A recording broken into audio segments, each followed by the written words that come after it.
hemat tenaga, tidak perlu mengeluarkan tenaga dalam, tidak perlu menggunakan tenaga kuda, dan tidak perlu beli mixer yang mahal-mahal itu.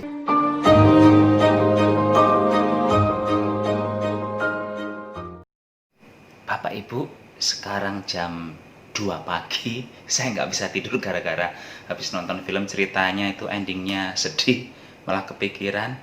Karena nggak bisa tidur, sekarang saya mau membuat adonan. Yang adonannya ini akan saya diamkan selama 6 hingga 10 jam. Jadi setelah adonan ini saya buat, akan saya biarkan dan akan saya kerjakan besok siang.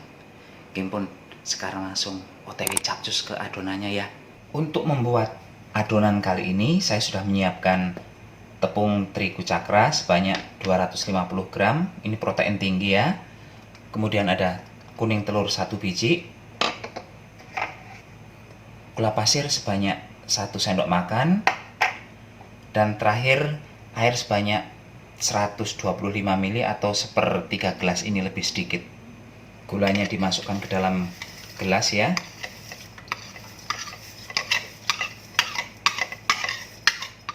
Ini langsung diaduk hingga gulanya larut. Setelah gulanya larut, disingkirkan dulu. Kita ambil baskom, masukkan tepung terigu ke dalam baskom. Demikian juga kuning telurnya. Kemudian siapkan sumpit ya, kalau saya masukkan air sedikit demi sedikit. Ini sambil diuleni, diadoni kayak gini.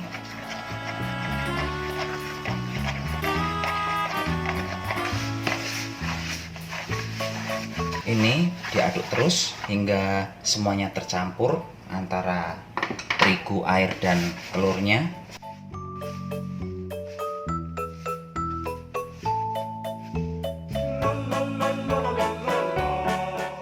Ini pokoknya dibuat asal semuanya rata ya, bukan diuleni sampai kalis kayak gitu, enggak. Kita nggak perlu nguleni untuk adonan yang ini. Ini pokoknya kalau terigu yang di sini udah nempel di sini semua, selesai. Gampang banget membuat adonannya ini.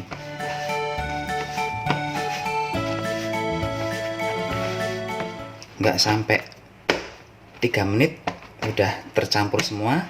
Ini teksturnya agak keras tapi nggak keras-keras amat ya. Masih mudah untuk dibentuk.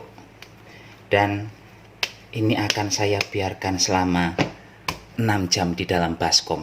Kita cuekin saja. Kita biarkan selama minimal 6 jam kayak gitu. Sekarang sudah 6 jam kemudian ya. Ini udah pagi, jam 8 lewat sedikit. Ini hasilnya seperti ini. Sekarang akan saya tambahkan margarin. Ini margarinnya 2 sendok makan. Saya tambahkan vermipan.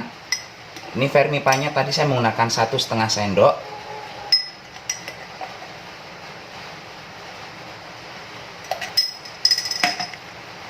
Saya tambahkan susu bubuk. Langsung aja semua, ini susu bubuknya 30 gram ya, ini 1 bungkus. Sekarang ini akan saya campur. Jangan panik kalau nanti ini melembek, itu normal.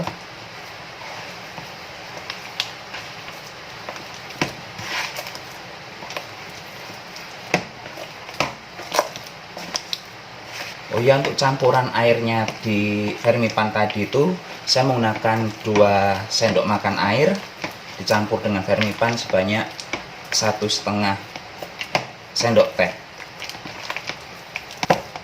Ini nggak usah diuleni kayak menggunakan tenaga kuda ya. Ini cukup diratakan saja. Tetap perlu ada waktu untuk meratakan, sekitar 10 menitan kayak gitu. Tapi ini nyantai-nyantai saja mencampurnya, tidak kayak nguleni yang betul-betul membuat lengan menjadi kekar. Kalau saya sih malah senang, nggak usah pergi fitness, tangan udah kekar. Tapi kalau ibu-ibu mungkin malu karena menjadi kayak kuli kayak gitu nggih. Ini sudah mulai tercampur dan adonannya ini tuh udah berserat-serat seperti itu ya.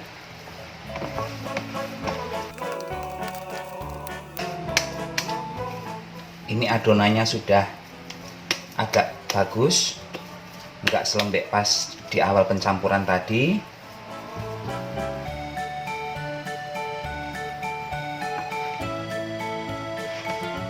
Sekarang saya kembalikan ke baskom dan akan saya biarkan selama 30 menit lagi.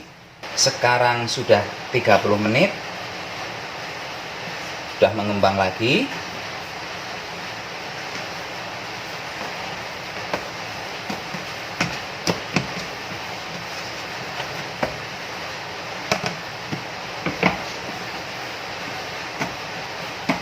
Ini tuh betul-betul sudah kalis ya, tanpa harus diuleni.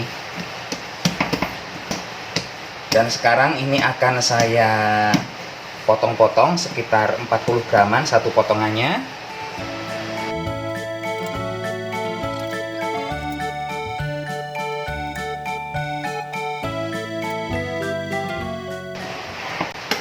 Saya jarang-jarang loh membuat makanan ditimbang satu-satu kayak gini, kayak apa sih maksudnya, capek gitu ya. Tapi hari ini saya betul-betul belajar tertib. Setelah dipotong-potong dari 1/4 terigu yang saya gunakan menjadi 1, 2, 3, 4, 5, 6, 7, 8, 9, 10, 11, 12, jadi satu lusin saja pas, tidak kurang tidak lebih. Sekarang ini akan saya bentuk.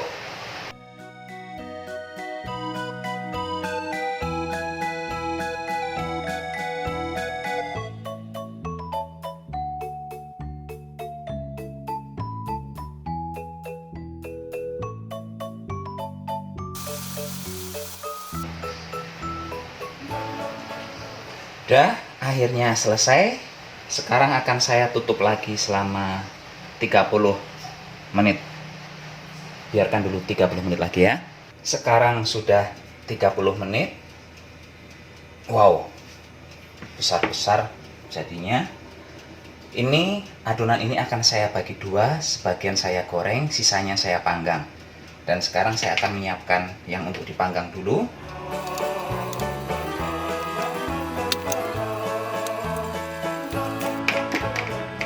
Bagian atasnya saya olesi kuning telur ya.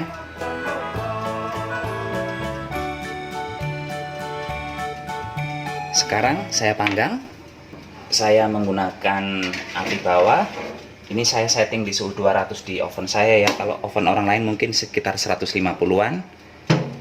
Dan akan saya panggang sekitar 30 menit dulu. Kalau nanti kurang ya saya tambah, kalau kelebihan ya cepet-cepet saya angkat.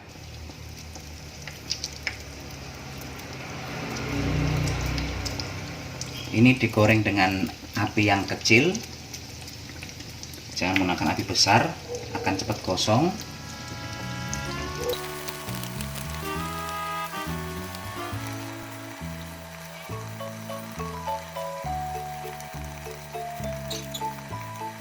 Ini semua hasil yang kita olah hari ini. Yang ini kita goreng, yang ini dipanggang. Untuk dipanggangnya tadi betul 30 menit sudah oke hasilnya seperti ini. Dan sekarang akan saya hias, ceritanya dihias kayak gitu nggih, cuma diublek-ublek.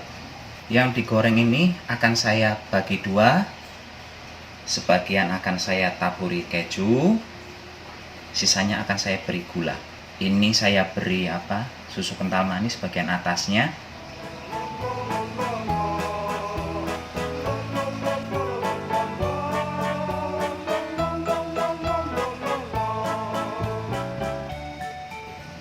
Yang tiga akan saya beri icing sugar. Ini icing sugarnya saya tambahkan air sedikit.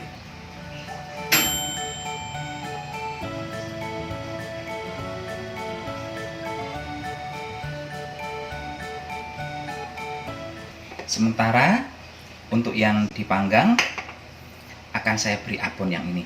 Dan untuk bagian atasnya akan saya beri susu kental manis juga. Ini abonnya abon murahan, jadinya remuk-remuk kayak gini ya. Kalau mau beli abon yang bagus, hasilnya tentu akan lebih cantik. Ini abonnya sebungkus cuma 5.000 perak. Ini hasil ngoprek dari jam 2 pagi ya. Hasilnya seperti ini. Dan ini ngerjanya santai sekali karena setelah dicampur-campur bahan ditinggalkan selama 6 jam kayak gitu. Habis itu diulek-ulek lagi selama 5 menit, dicuekin lagi, diulek lagi 5 menit, cuekin lagi. Hasilnya sangat memuaskan. Ini dari 1/4 kilogram tepung terigu protein tinggi menghasilkan 12 roti yang cantik. Jadi kalau Bapak Ibu ingin mencoba di rumah silahkan. Nggak tergiur Bu bikin kayak gini Bu. Silahkan dicoba di rumah nggih.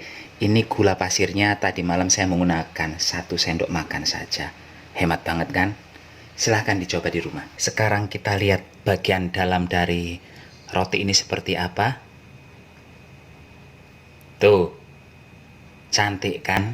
Ini tidak capek-capek mengulai ini dan hasilnya sangat bagus. Silahkan dicoba di rumah makanya Pak Bu nggih. Saatnya nyicipi. Ini saya makan yang original ya, yang tidak ditambah apa-apa. Mungkin ini rasanya agak kurang manis karena cuma 1 sendok gula pasir saat membuatnya. Tapi empuknya kebangetan. Empuk banget. Ini sudah kayak yang dijual di toko-toko, di warung-warung kayak gitu nggih. Enak. Dan saya memang tidak menambahkan garam di adonan ini. Kenapa?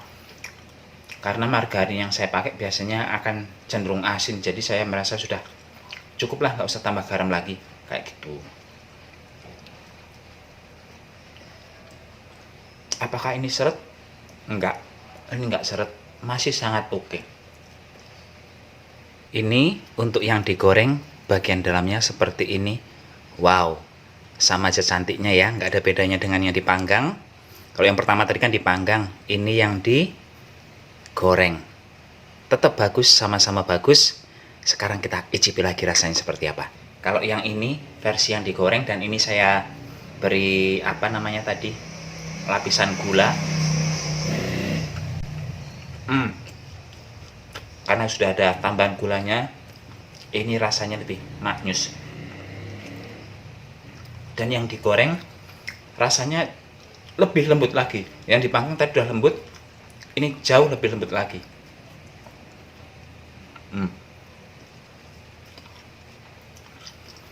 Kedepannya Bapak Ibu kalau mau bikin roti, mau bikin donat dengan cara saya ini aja.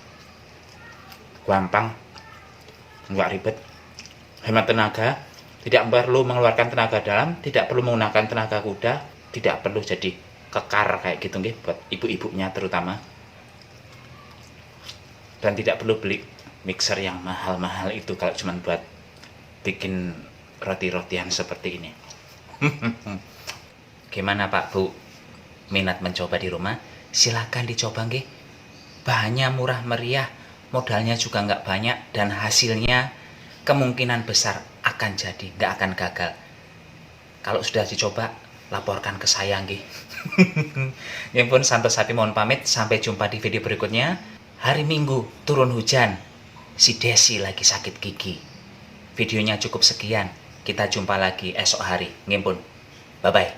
Bye.